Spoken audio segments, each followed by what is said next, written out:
Well, today's episode, as you know, it's Friday, August 5th. I'm kind of excited to continue on doing more on the G1 Climax. As you know, we're entering day 11. We're going to see who advances, and there's some matches I believe you probably will be like, whoa, that was cool. We also got, of course, AEW Rampage and NXT Level Up. And of course, we cannot forget some news updates for everyone to find out what's been going on in the world of pro wrestling. So, let's get ready with another episode of Deleted Wrestle Zone.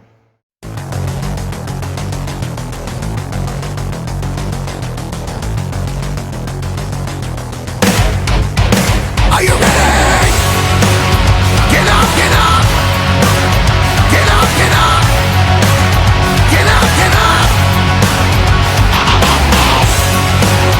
Get up, get up! Get up, get up! Get up, get up!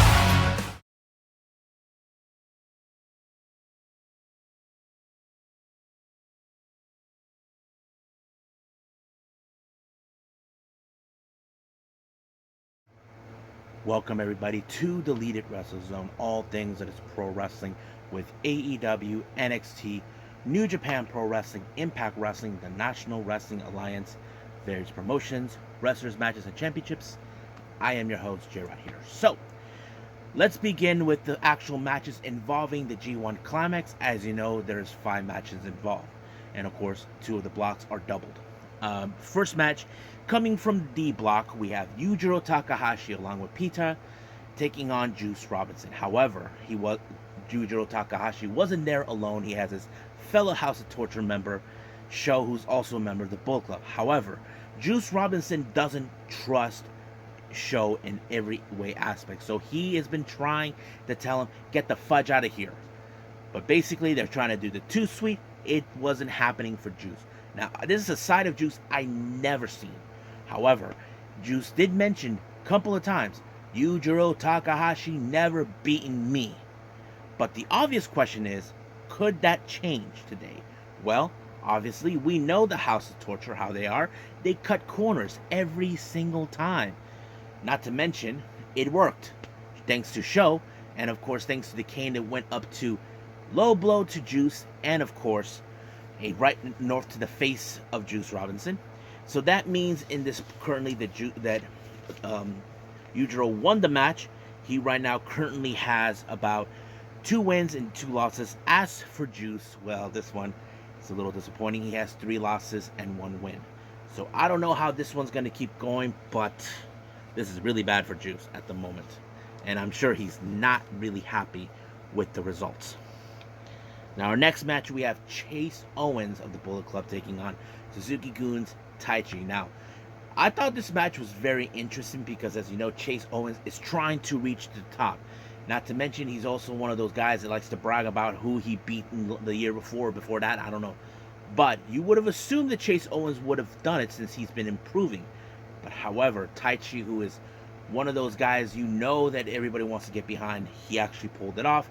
He picked up a good win against him, but I have to say his lucky charm, Miho Abe, was right there watching. So in the points of what's going on, Taichi only has 2 wins and 1 loss with a total points of 4. And as for Chase, 1 win and 3 losses with 2 points. So now we still don't know yet how the point system's going to head out, but we're going to give it a couple of more weeks or so. Next up, we got the C block. Aaron Henare versus Tetsuya Naito. Now, Aaron Henare, as you know, he is a real tough SOB recently. As you know, pulling the full Nelson lock every single time. Now, as you know, he has been improving ever since he joined the United Empire. But this time, he has to go against a guy who is all about tranquilo. That's right, I'm talking about Tetsuya Naito, who now is on the verge to make it all the way to the finals in order to go to Wrestle Kingdom. This is his last opportunity to do so. So I have to say he pulled off every stop possible, but of course Aaron Henare is too much until he finally pulled off Destino and won the match. So right now Tetsuya Naito only has 2 wins and 2 losses with 4 points. Aaron Henare only has 1 win and 3 losses with 2 points. So we'll see what else is going to take place as we head on. Now, we head to the, as we call it, the A block, or aka the Monsters block. We have Jeff Cobb versus Jonah. This is one of those matches, like, you can call it a house fight as much as you want, but this is an actual fight. Two of the most strongest individuals. You got the Samoan Olympian Jeff Cobb, a member of the United Empire, and then you got, of course, Jonah, the top dog who has been dominating ever since he's been returning to the Independents. You guys know this guy is gonna pull every stop. I was amazed how this was gonna happen. Now, I've always wondered, can Cobb put Jonah in the Tour of the Islands? Well, obviously no, because Jonah pulled off the torpedo on him and beat him. I was like, holy shit! I did not anticipate that, but Jonah won this match. Now, according to what Kevin Kelly said, this is not the first time these guys have come across each other. They have bumped into each other in the past, but now, this time, Jonah got the better of it. So how do we do? They did in the point system. Well, Jonah, on the other hand, he has 2 wins and 1 losses. As for Cobb, 1 win, 2 losses. So, like I said, we will see what happens in the upcoming weeks. Now, our main event, oh my fucking god. This is one of those matches you definitely know this is going to be good. We have Evil, along with that sleazeball Dick Togo in tow, versus the Ace Tanahashi. Now, you know how it goes with Evil. He has people that will help him to cut corners. That excludes Dick Togo. But what happened is, Dick Togo was stupid enough. He got his hand caught in a cookie jar.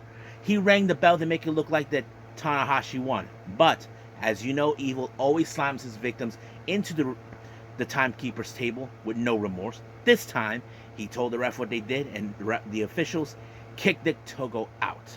But however, the match could have won easily by Tanahashi if it wasn't for that other idiot, Sho, who showed up, causing another stir. Even though the referees tried to stop this, even though they thought they got everything under control, the House of Torture. But no, Tanahashi, who has put every stop, every brave face to ensure that Evil does not prevail. Everything. He gave Togo a low blow. He gave that idiot Sho a low blow. But he got a low blow from Evil. It did not work. All referees were taken down, but Evil realized he screwed up because it was all in shambles from what it was told. But however, it was, of course, Tanahashi with the belly flop that finished off Evil once. No, Evil thought he had it, but it was in fact Tanahashi with an upset that picked up a good win. Evil did not take this too kindly, but he got a low blow by Tanahashi. That's 3 of the House of Torture. So that means Evil did not prevail this time. It was the Ace. He even had the referees, all 4 of them, in the ring to stand up next to him, knowing that they did their job, but with the hefty price. So how did Tanahashi did in the system? Well, let's see. Right now in his block, he is currently at 6 points with 3 wins and 1 loss. As for Evil, just 1 loss, 1 win, 2 loss with 2 points. So basically, there is a possibility he could be out, but right now it's still not over. As the saying goes, it's not over until the fat lady sings. Well, it hasn't happened yet, but I haven't heard the fat lady or seen it. But that's pretty much it. So I think right now we're done with the New Japan stuff. I believe it's time to move on with AEW Rampage.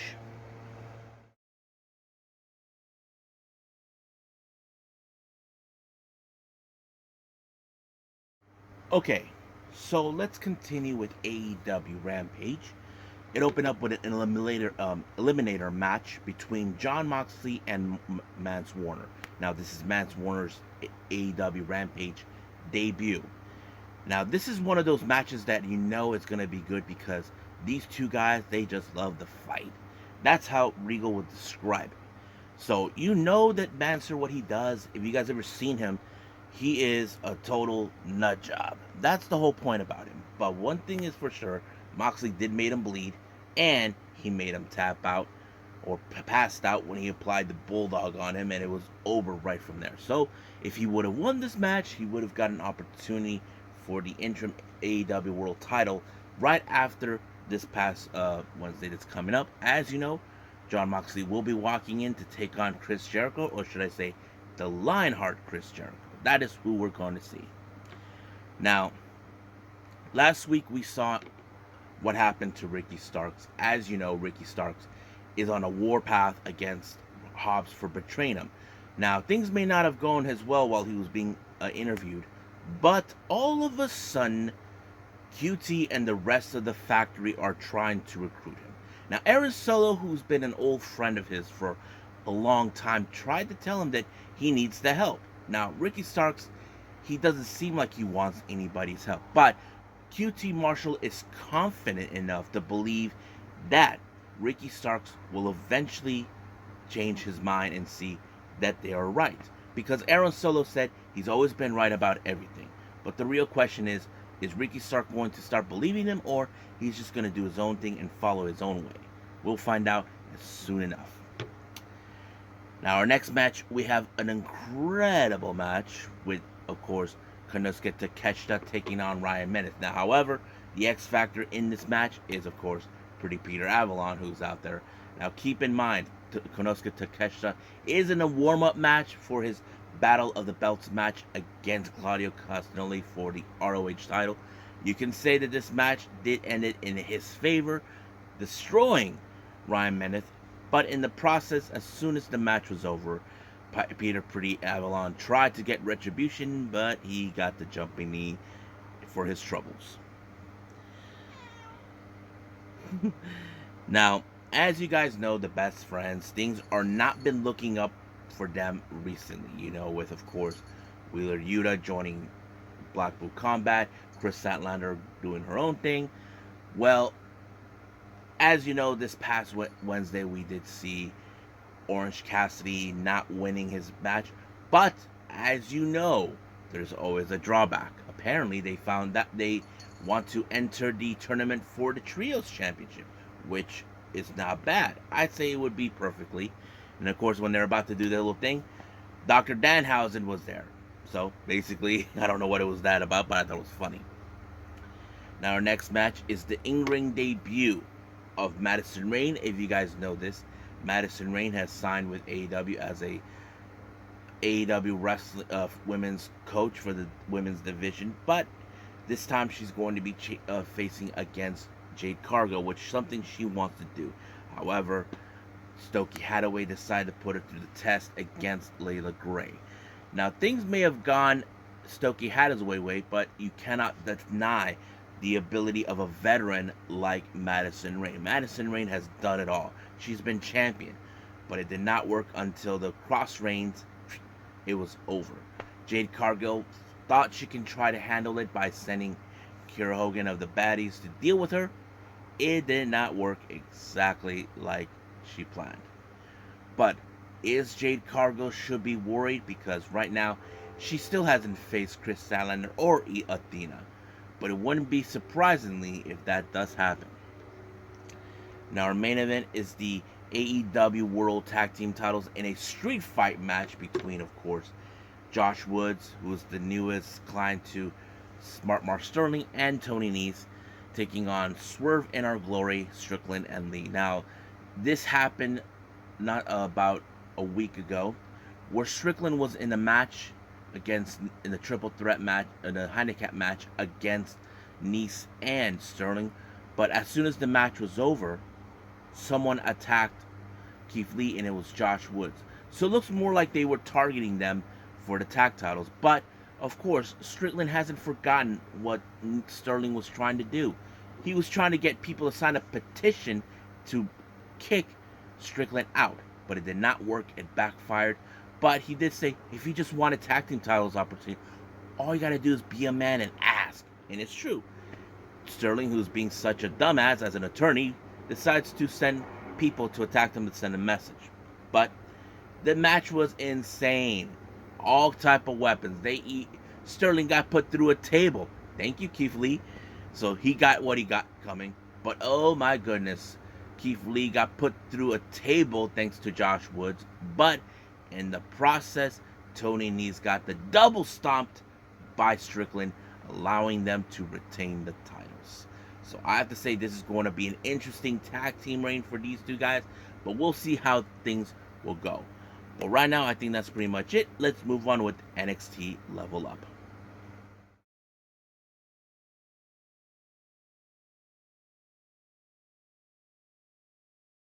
Okay, as always, we're saying who's going to level up on NXT Level Up? Well, let's find out. Our first match is tag team action. We got Guru Raj and Dante Chain taking on the Marius Griffin. I think it was the Marius? The Marius Griffin and Bryson Montana. Now, I have to say this was a very interesting matchup because Dante Chain and Guru Raj, as a singles competitor, they have not been doing so well. But however, I have to say they have became a very good cohesive team. Now, much of the match was being controlled by Griffin and Montana. Now, you can say by watching this, Montana and Griffin had this in the back, but no. Guru Raj was able to get rid of Griffin while Dante Chen applied an elbow strike onto Montana and ended it right there, giving them a very good win. Now I wouldn't mind seeing Dante Chen and Guru Raj keep teaming up, but of course they have to also compete as singles competitors. I think they'll try to learn to adapt that. Now, before our next match, we have Ariana Grace, who in fact has an interview. Now, not too long ago, Ariana Grace was in a match against her opponent of tonight. It's going to be the hell of Chase U. Now, she thinks that things will be a lot more different that she hopefully, because basically she is pretending, okay, that happened, but it's not gonna happen with me. Like she's thinking that person lost and all that. But when that match came in, it seems like things went exactly for the hell was going. She had the upper hand. But the one thing that kind of caught off guard is the fact that Ariana Grace used the ropes. Referee did not see it, allowing her to pick up the win. So she thinks it's over and that's how it is. But you can tell by this, the hell is not going to let this slide one way or the other. She will get another rematch against her. But what the result will be, well, we don't know until that day comes. Now, our main event, we had, of course, Xia Quinn shows up. Now, there was already a guy in the ring waiting for him, but he had has no patience for this guy. He wanted a much better X Factor, and what he got is Quincy Elliott. I have to say, Quincy Elliott, his popularity and charisma has really evolved. Fans are cheering for him. I like his moped. So I was like impressed by his performance. Now, you can say that Quincy Elliott is a fun character in the ring, but however, when it comes to the bell ring, all fun and games are done. So Quincy Elliott has to put his game face on because you're dealing with a dude who is so serious, who you know he's gonna rip your head off, and that's what Quincy was doing. Now, when things seemed like Quincy was about that things go bad, well, Quincy was able to overturn it and does an amazing power slam on jumping off the turnbuckle and bam, destroying Zion Quinn. 1, 2, 3, good night, Zion. So he picks up a good victory. I have to say, Quincy Elliott could have a bright future in WWE. I have to say, he's a fun character to enjoy. So let's see what happens in the upcoming weeks. I believe right now we're done with the reviews. Let's move on with our next segment, news updates.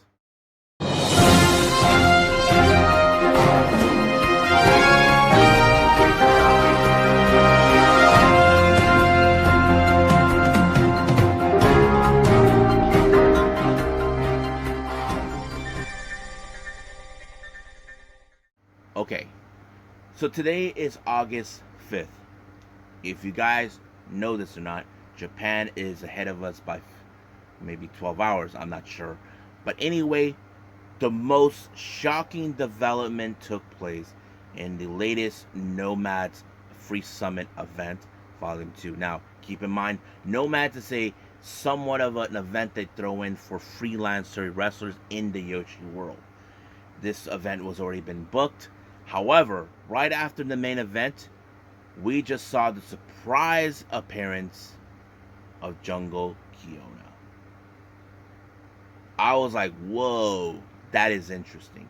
Now, Jungle Kyona posted this on her Twitter page saying she never thought in a million years that she will ever appear in any promotion or event in her native country of Japan. Now, keep in mind, starting next month, she'll be on a overseas, going from Deadlock Pro Wrestling, Garden State Pro, a few others.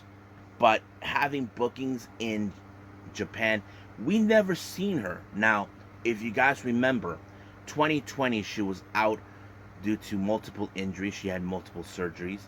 Last year, in 2021, in May, like 1 year after the passing of her good friend Hana Kimura, she did make an appearance.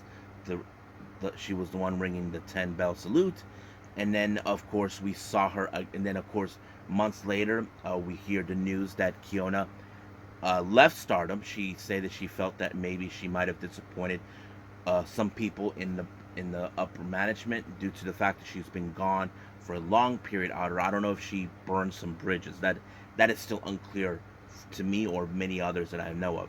But we weren't sure if she was going to go back to the ring. We did know this past May she was going back, be in a ring again at the second annual of Hana Kimura's tribute show. She did pretty good. She was challenged by Kyoko Kimura, Hana's mom. But we did know that sooner about a while ago, that she was going to do an overseas expedition. Sumi Sakai is handling her bookings, but her doing events in Japan, that is something we haven't heard yet. Like I said, the last one she did was the Hana Kimura show. But this is a possibility. There's endless. She comes out saying that she's an outcast. Basically, she feels like this is her place, but Nomads is in shambles. I don't know what she meant, but think about it. Jungle Kyona is a household name. She was one of the most popular Yoshi wrestlers in Stardom. With her name on it, she could definitely make this better than ever. Now, it's still unclear who's going to be her opponent, but Nomads normally do their shows every 3 months. Their first show dates back all the way in May, but their next one took place this month in August. So if you do the math, May was like June, July, August, where we're at. So possibly the next event after this, it would be October, September, November. So it's a possibility we could see that. But we just got to wait and see, because as you know, these wrestlers are all freelancers. So we'll go from there. Now, I know I took too much time talking about Jungle Kyona in this part.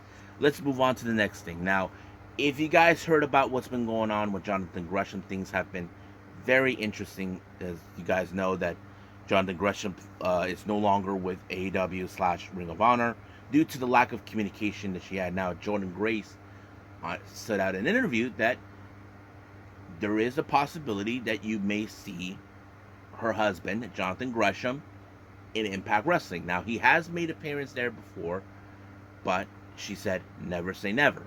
Now, it's still unclear exactly if that will ever happen. Jonathan Gresham is not a big fan of television wrestling type, but we'll see how that goes. Now, you may have heard, this is two things that took place with WWE. You guys are probably happy. One, the return of the WWE Women's Championship. Now, some of you probably say, why do we need those back? Some of you are excited for it. Now, keep in mind, under Vince's direction, this whole thing with the women's tag team titles has been really, really a roller coaster ride. Think about it. If you guys remember, our first tag team champions, Bayley and Sasha Banks, they only hold those titles for 30 days until they lost it to the Iconics. We all assume as fans they were going to legitimize the thing within 6 or 12 months. That's the thing we were expecting. But no, it did not happen. They keep changing the tag titles in different hands. That really, really was messed up. And I think Sasha Banks was right, that Vince probably has no respect for the tag team division. He hates tag teams. But now that Triple H is back, things are going to be different. But they did announce for a tournament for these titles. It's still unclear who's going to be in it, but Bayley did post it that she would love those tag team titles to be part of it. I wouldn't be surprised if Io or Dakota Kai compete for those. That is something that would make perfect sense. Now, related to WWE, if you guys saw SmackDown already, I'm like in shock. You saw who came back. Karrion Kross? Are you shitting me? But I have to say, this is far more better. That gimmick he had, oh my god, I did not like that at all. But him coming back like this, even better. Now, I have to say, Triple H knows exactly what we want. Vince thinks he knows what we want. But no, Triple H is a fan, just like us. But seeing Kross back, excellent. Now, I wouldn't be surprised if it was him who dethroned Roman Reigns. That would be awesome. So, because if you guys heard, there have been talk recently, ever since Triple H took over, that there are certain wrestlers are worried about their positions there now that Triple H is back. So I'm just saying, there's been talk about that. But we'll get to that some other time. Now, if you guys know or not, Prestige has their next upcoming event taking place next month in September. Talk is cheap, and they just announced a interesting debut, the debut of Bobby Fish. Yes, folks, Bobby Fish will be making his Prestige Wrestling debut on the 25th of September. I'm excited. No opponent has been announced yet, but as soon as we get closer and closer to this particular day, I will announce it soon enough. Now, our last update, as you guys know, Drama King, Matthew Rehwwoldt, has posted out on Twitter, and it's also on various news outlets, that Matthew Rehwwoldt will no longer be accepting bookings as a wrestler. He did not indicate it if he was retiring, but he said that he's willing to take bookings as a commentator. I have to say, I don't find that anything wrong. I don't know about you guys, but he has become good with the mic. I think I'm enjoying him as a commentator. Now, keep in mind, he has commentated when he was in WWE with the 205 Live brand, and then now we see him with Impact and New Japan. So it's probably a possibility we could see him more as a commentator. So we'll just see what happens then. I think that's pretty much it. So I believe it's time to call it a day. Well, I hope everybody enjoys this episode. Coming up, as you know, we got Choco Pro. They're back, and they, as you know, because certain members had to leave to Thailand, and now they're coming back. So we got more to coming up, and of course, we have continuation of the G1, which I'm excited to see. And of course, speaking of G1, we'll still continue more with the Stardom's 5-star Grand Prix. Keep in mind, I do not have the Stardom World website subscription. I just gotta wait a little bit, but I'll keep it traps who is going to be winning, who's won their matches. But until then, I'm just going to wait until I can see the entire thing. Did find out we're gonna have Battle of the Belts by AEW, and of course, just recently I heard that there's going to be a New Japan Strong 2-year anniversary, which is going to be rather interesting to watch. So we'll see what goes. So stand by for that as soon as possible. But as for right now, I'll see you guys in the next DWZ time. Same DWZ channel. I must bid all of you adieu. So, goodbye. Mwah. And have a nice day. Bang.